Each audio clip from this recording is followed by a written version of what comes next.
Okay, so for tonight, what category would you like the idea in? So the areas I have is a location, a Hmm. scenario, or a genre. Let's try for location. Location. Okay, so today's story will take place inside a cave. Okay. I Okay. mean, that's kind of very organic. So it could be, um, well, it lends really well to the kind of illustrations I do, Mhm. um, where you can imagine things with the black that I'm laying in here, right? So you can start to imagine some kind of cave-like structure just by blocking in this really heavy shape.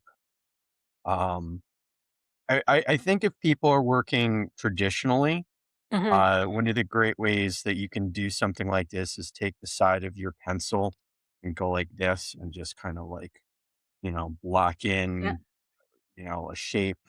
Uh, and then you can use your like eraser, like a ink eraser or some kind of like a neat like eraser that has a bit of a hardness to it, and you can try to like sculpt out, right? So do something like that to Mm.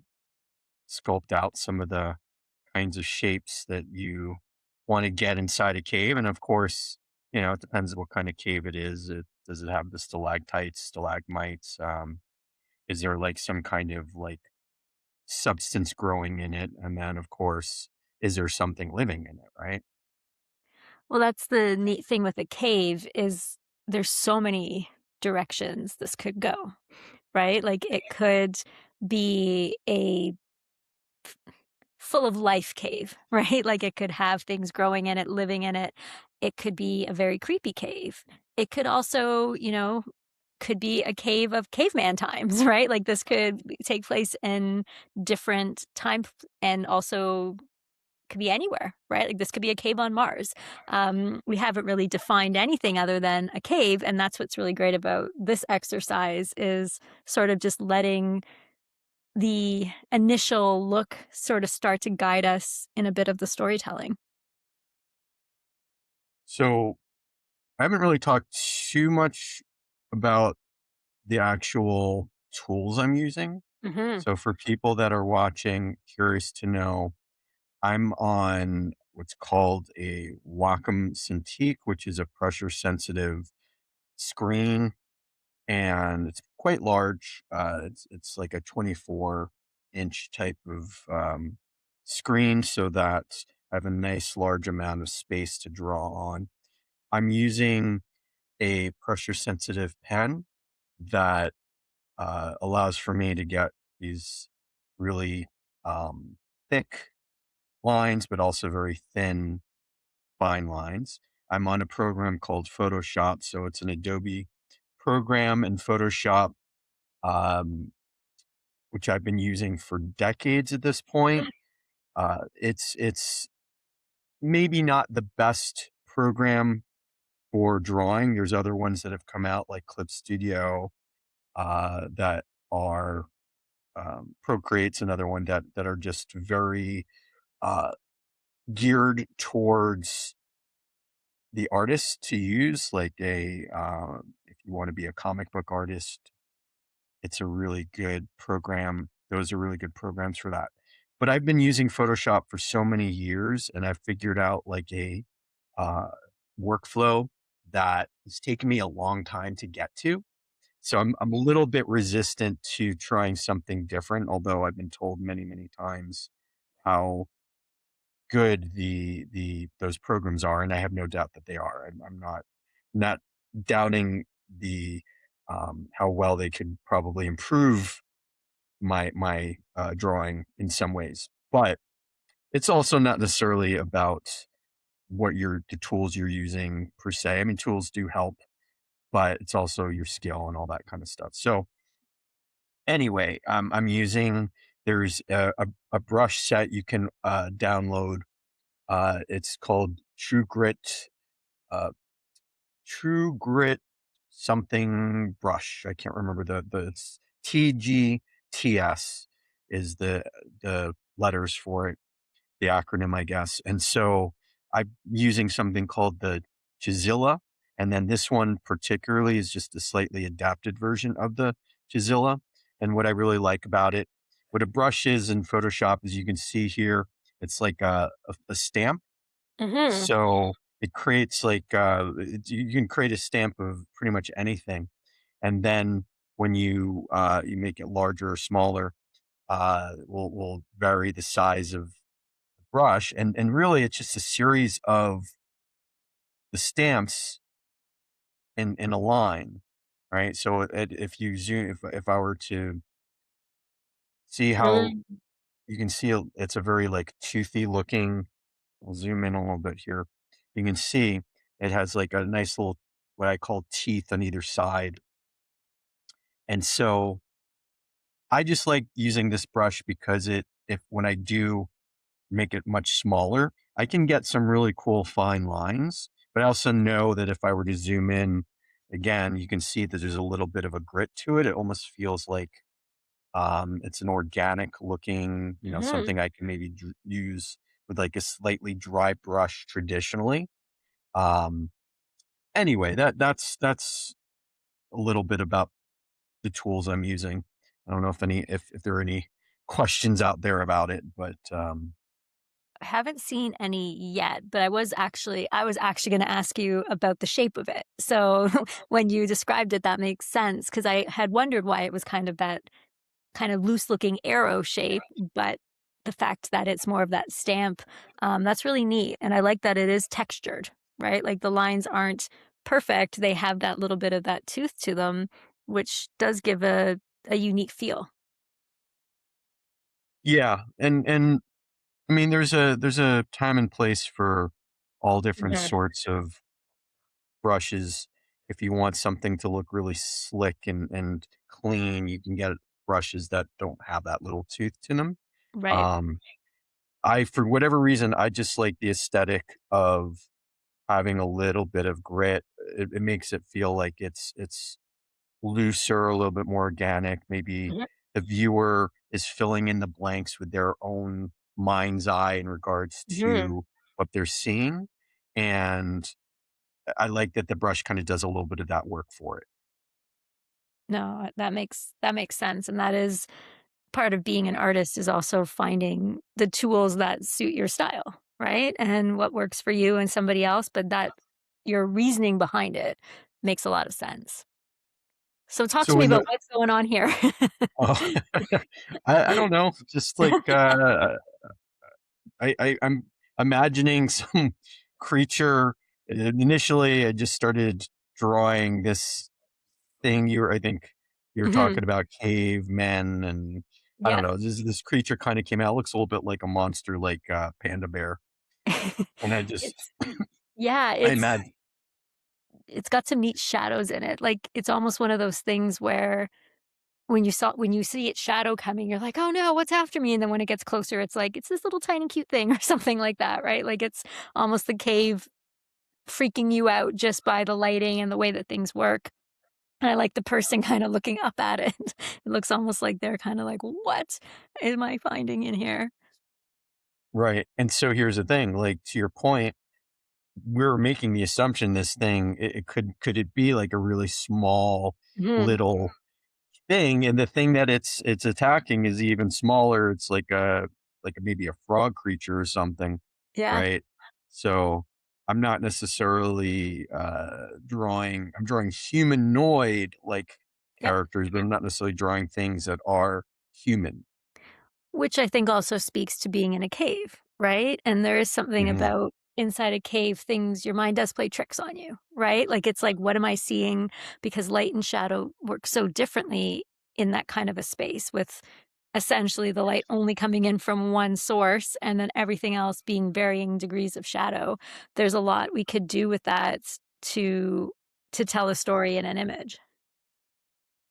Yeah. So what are you seeing? Like what's the story that you're seeing unfold here? So what I was initially seeing was like a person looking up at some kind of a scary looking creature, But then part of me was like, is that an actual creature? Or back to that caveman concept we sort of talked about, is that something that's like art on the wall of a cave, right? Like, is it something Okay. that they've created on the wall itself and he's admiring his work that, this is, depicting that story. So it's almost like, back when the idea that on the walls of caves, they told their stories through images.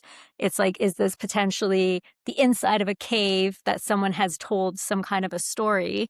And that story on the wall of the cave kind of becomes the story of the image. Right, but now I just drew a second person jumping towards towards the what could have been a cave art. Yeah. Which and it could be a creature, right? Like, that was just an initial thought. That doesn't mean that that's where it has to go, right? It could Yeah. be that it is the creature in the cave. And again, is it the shadow of the creature that you can see is something that's really tiny, or is it a huge, terrifying creature in this cave? Even looking Mm. at the people, they almost look a little bit, um, astronaut-y almost. Maybe this is a cave on Mars that these things are happening in, and it's some weird thing living there. I feel like it's abstract enough at this point that we can tell the story in any direction we want to. Yeah, well, I for whatever reason, I'm like, this is like a frog creature to me. Like, it's like Yeah. and not necessarily like something descended from a frog. It could be like a demon style, just Oh, okay, now I'm seeing, like, creature. almost like the tongue sticking out. Is that what that Yeah. yeah.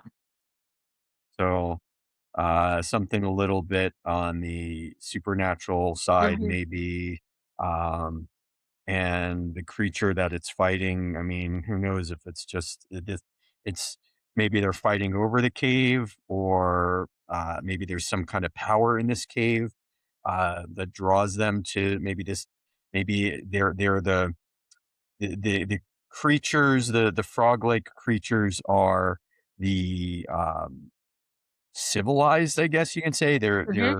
Uh, they've created, like, homes and families, and this bear type creature is something that they have to defeat. I don't know why. I don't know if it's a rite of passage. I don't know if it's something that is just like attacking their home, or it just attacked their home, and now they're reciprocating the attack because the thing like massacred their village or something. I don't know. Like Mhm. there's all different possibilities with whatever. This is a very alien type of, thing that I'm drawing. Yeah. Well, and it even could be something like, on this planet, wherever these things live, these frog-like creatures and these beast-like creatures, there was some kind of like, mass extinction event, and there's only a few places that are Mm, left that they can live in, and now they have to, the frog creatures found this cave that still could sustain life, and this guy's like, "Nope, it's mine now," and he's coming in to claim it for himself, right? Like, mm, and that's why they've kind of evolved into this state that is humanoid-esque, frogs, because it could have been, over this period of time of extinction, they had to start a civilization inside this cave for protection. right. Because it So in almost that looks case, like mutated, right? The kind of bear-like mm, creature that maybe it's been out in the inhospitable world and finally found this cave. I'm gonna take a little bit of an idea that you gave me, which is, uh, cave drawing. So maybe Mm, we see these frog-like creatures, maybe they started, evolving from actual, like, frogs, and then we see them turning into, like, humanoid type things that there's some kind of like the sun or something, a mhm. star, gave them the ability to evolve, right? Well, it could be like almost like a bit of a Planet of the Apes scenario where they were sent into space Mhm. as an experiment and then landed on this planet and evolved into these humanoid creatures and that, so there's yeah. See, this is what Yeah, brainstorming is like. You start with one simple thing and it just grows. I do. I like that idea though that they actually came from. So Now, let's say, what if the panda itself also came from, Mhm. like it was like a whole menagerie of creatures that Yeah. were like samples on some kind of space station somewhere to see the effects of what space would be like on a frog or on a Mhm. panda, and then the space station, uh, like basically was hit by a bunch of asteroids, and Yep. so there was an escape pod that sent the animals down to this environment that has like a certain kind of radiation, kind of Mhm. like Teenage Mutant Ninja Turtles, right? It irradiated them or something, and Yep. now over millennia they've actually developed into humanoid like beings. Yes, I love that, and I love that it's like this idea that there is that this mythology that they came from somewhere else, right? So they're trying to sort of figure out who they are in this space, and the panda-esque creature, whatever he is the one that's struggling to survive, where it's kind of flipped it, where the mammals had the harder time and the amphibians had the easier time adapting on this planet. So the amphibians have evolved and the mammals have devolved, right? And sort of Mm, switched places in terms of hierarchy. And now these frog-like creatures have become the dominant species in this world because they could adapt and live in these caves and stuff like that. right. So yeah, so then it's possible that now that I'm seeing what you're saying, I'm seeing this creature is kind of coming in from outside Hmm. into the cave of the uh, frog-like creatures, right? Whereas I was actually seeing it a little bit differently before. Um, so maybe I just clean this edge up a little bit. All right. So now we're seeing it from the interior of the cave Hmm. going outward. Like what I love about this is that I'm discovering it as you're discovering it. Like I don't Hmm. exactly know what it is that I'm doing. This is all just like kind of spontaneous creativity. So I look at it and I see certain things, and then you're adding elements to it that maybe determine how I'm going to go on from Hmm. step one to step two now, right? Because I hadn't considered that these creatures are like the dominant things and they live in these caves, and maybe the caves themselves are like cities, right? Like they've Hmm. actually found like really interconnected tunnels and all that kind of stuff. So they all live and they have a water source, and then this creature is kind of coming in from out. Maybe the radiation is so great from outside that this creature is just trying to like come in to survive. Hmm. And then of course these frog like creatures are like, no way, man, this is our home. You Yep. can't come in here, right? Well, especially because so it's like almost like these 2 are sort of the guards at the entrance to the cave because this Hmm. creature potentially brings with it whatever radiation disease was out there, right? So their job Right. is to keep it out. It's like you said, it might be the most docile, harmless little thing that just wants to save itself, but they see it as a threat because the world out there is no longer hospitable and they have to stay inside these caves. Mm. Because I had seen it like, my eye looked at it as the bear-like creature coming into the cave, and the frogs defending it from the inside. Right. Yeah, so I'm thinking, okay, they're advanced enough that they've created their own weaponry. Mhm, Um, so now I'm changing things a little bit too. It's almost like I'm animating this in a way, right? So now I'm slightly changing the uh, what this character that's jumping towards the creature is doing. Before it didn't have this spear, now it does. Now it has to have closed its hands to or paws, or whatever you want to call it, to be able to wield this weapon that it's pointing towards this bear like creature, right about to stab it into the eye or the head or something like that. mhm. Yeah, and I think that's, again, like, making that assumption that these were earth creatures that went through this process and then evolved in a completely sort of parallel existence, they had to, in order to create this society, they had to evolve into the ability to, hold things in their hands and build and all that kind of stuff. Um, it truly is amazing to me in like one rough image, the story that can come out of it, which, as we've Hmm. said so many times, that's the beauty of starting with a rough visual, right? And not trying to perfect it from the start and kind of letting it grow and breathe and be changeable, because then you do get better storytelling out of it, as opposed to it being such clean illustration that you can't really change anything once it's down.